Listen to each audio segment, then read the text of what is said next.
Hello and welcome to Warblog. This is the Operation Vrbas 92. It's been sat here for quite a while now. You can sort of see these other games have been done since it was starting to be done. I mean, these are nice easy ones, but it's been slow going, and I'm not keen on the map. I mean, I wonder. Oh, I don't want to say. I mean, I'm under a lot of stress, and it's sort of distracting me from actually really sort of thinking too deeply when I'm dealing with something that's actually quite vast and needs a lot of deep thought. I mean, for example, the terrain. I mean, it is pretty much all just hills and woods. I have looked at it a few times, so I've not really have to sort of look at it deeply enough to try and figure out whether there is any variety in the terrain. So it's just this sort of block of wooded hills, which I think looks a bit odd because you can't really see the roads. And then basically, as I said, I didn't have time to think far enough to sort of really, make the right sort of decisions, but I don't think the colour is really giving too much away because there are a lot of blue counters on here. So just to sort of put it into perspective, these are the Army of the Republika Sprutska units. Republika Sprutska, Army of the Republika Sprutska, and they're blue with white. These ones is the Bosnia-Herzegovina Army of the Republic of Bosnia-Herzegovina, and they've got yellow. Now it's really obvious when you know, and obviously these ones are the Croatian Defence Council, and they're clearly a different colour.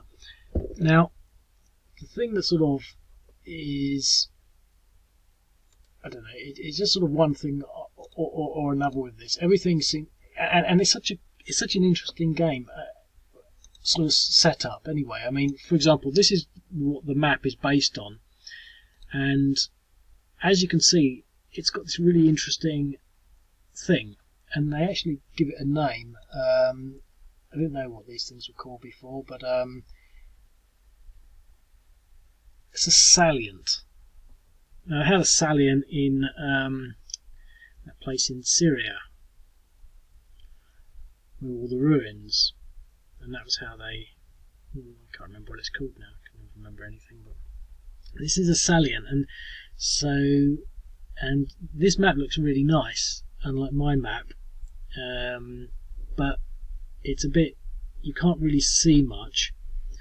But anyway, so you can clearly see this salient, and they nibble away. I think this is the first section. So here's Jace here. This is the first sort of assault. They basically assault from here, and then they take that, and then they finally take out Jace, I think, and then after that collapses, they pretty much move it down to there, and then down to there. So try to imagine that, and it is quite narrow though, and you sort of think, well, why don't they go this way or that way? Well, I don't know. I mean, they presumably, the logistics and strategy of war is a little more different than what appears on a hex map. So that's the map. So if you can try and remember that, what we've got is a line that goes along here, and then it goes up here, across here, and I've tried to sort of delineate things accordingly. Along here, it's pretty close there, down here, round here, and down here, like that. So there it is. Now, what I've done is it does say in the scenario that it does say in the scenario that, on the Wikipedia, sorry, it says the salient was held between. That's interesting. Well, there you go. Basically, it says it was held between 3,400 and 5,500 HVO and ARBIH troops. So that basically means between 3,000 and 5,000 of these guys. Now, I actually have totally misinterpreted that, and I thought it said that there were 3,400 of the of these guys, the Army of Republic of Bosnia-Herzegovina. No, 3,500 of these guys, and 5,000 of these guys. And further on it says, despite their superior numbers and their better armaments, etc. And I thought, well, hang on, that's not superior numbers, because if you add 3.5 and 5.5, that makes 9. And the VRS, these people here, are supposed to have between 7 and 8,000. Well, that's not superior numbers. So obviously I've messed things up. So I might go in there and edit it and basically just duplicate a whole bunch of these. But what I have also done is I've only, if it was easy to see this salient, it would be so much easier. But basically the numbers are enclosed in here, and these units, which you can't really see, are sort of additional. So we're not assuming, and these ones here. So if we go back to the thing, because obviously it's easier to look on here, basically the troops that form this body, this line here on both sides, are in addition to the troops here. So these are the troops that the numbers are associated with. So whatever it is, about between 3 and 5,000 in here, and between 7 and 8 out here, they are the numbers, and the troops along this border on both sides are added extra. And so, because I mean, you could otherwise say, well, we'll just apply all these troops and start forcing there. So this line is supposed to be a bit static, this line is supposed to be a bit static, and in theory, if you're trying to play historically, you'll be coming across this way and trying to take out these places. And of course, the only objective hex is, let's go into play mode. The only objective hex is Jace, but you really need to get all the way down to there. So you just need to sort of come all the way down here, but ideally coming from this sort of angle. And I've sort of helped with that decision making by putting a lot of the heavy units over here, and I will add quite a few more. We'll just go in and duplicate them also. There'll be extra units, so we've got the sort of superior numbers that it suggests. We do have superior numbers anyway. I think these people had about 40 units, and these people have got about 50, which is more, but it's not quite the same ratio. So maybe if I had another 10, 15 of these units somewhere over here. It said that they had a difficult time because of the terrain, which you can sort of understand, but what I've done is I put fortifications in, because they did sort of fortify, but it doesn't implicitly say they were like the Maginot Line or anything like that. Now maybe I should put one in there as well, but if you actually look closely, it sort of looks a mess, of course, and it's quite difficult to see, as I said, because of the map, and there is a little track along there. And it does actually state the whole strategy here was this line. There was a road from Jace through to Travnik, but if you actually look at that, this is the road, and it's a track. They didn't have control of all of this road. There were some bits that were sort of cut off. As you can see, they have this part of the road here, so you can't go from where that place is, Travnik. You can't go along this way because they have that bit, so you've got to go through here or straight across here, which so it's not as though there is this clear road that they've described. So I don't know what they're talking about. But the thing is, if you actually look at it, you can sort of say, well, you can see where the fortifications are, and I could probably do another one here to sort of reflect sort of strategy. But if you start to think about only using the roads as points of entry, there's this road here which comes through this hex here. So in theory you could sort of fight your way through here, but we're sort of saying, well, we're not going to do that because logistically we want to be keeping the roads and maintaining the roads. So there's this road here.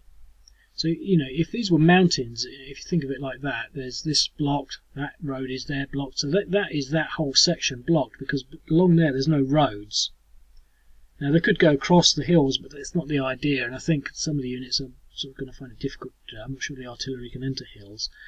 wooded hills either, so I'll have to maybe look into that. But I mean, from a just sort of playing it perspective, that is all, there's no infrastructure, there's no logistics, there's no roads through there.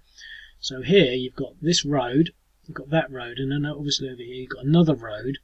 Now some of this is contested, and as I said, they have this road, so in theory that might have been a good place for them to start their assaults, because they had the road and they could follow on from it. But then again, they have the roads of entry, so it doesn't make a lot of difference. And obviously down here there's a few more sort of bits and pieces where they've got the road there, they've got the road there.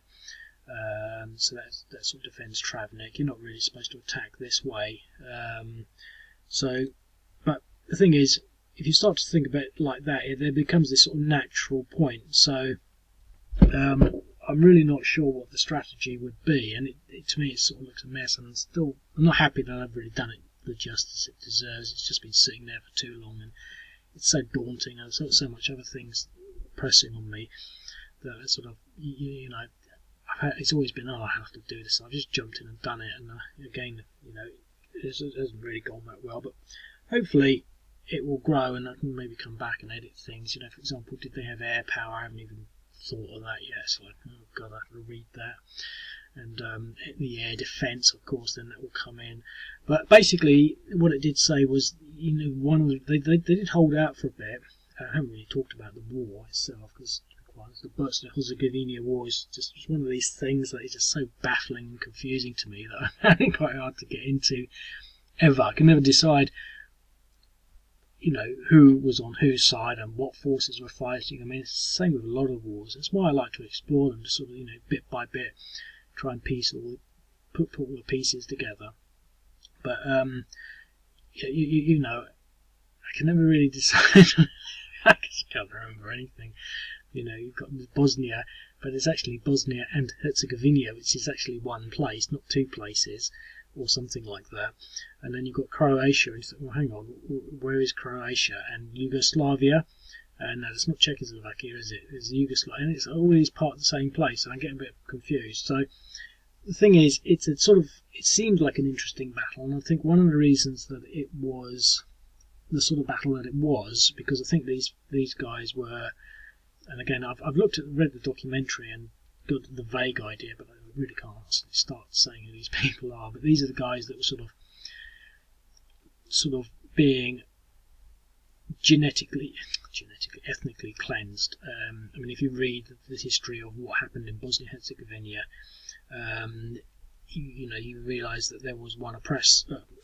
These people were, basically trying to get rid of all these people militarily as well as in other ways.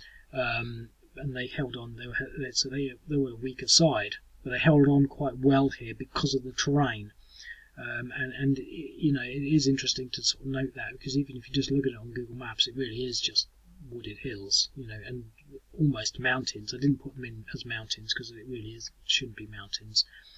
So hopefully, I think it should give you an interesting game if you're in for what I call the monster games. I know it's not a monster game, but it's certainly big enough to sort of think, well, how am I going to do it? Well, I mean, I would be tempted to sort of just go for the roads.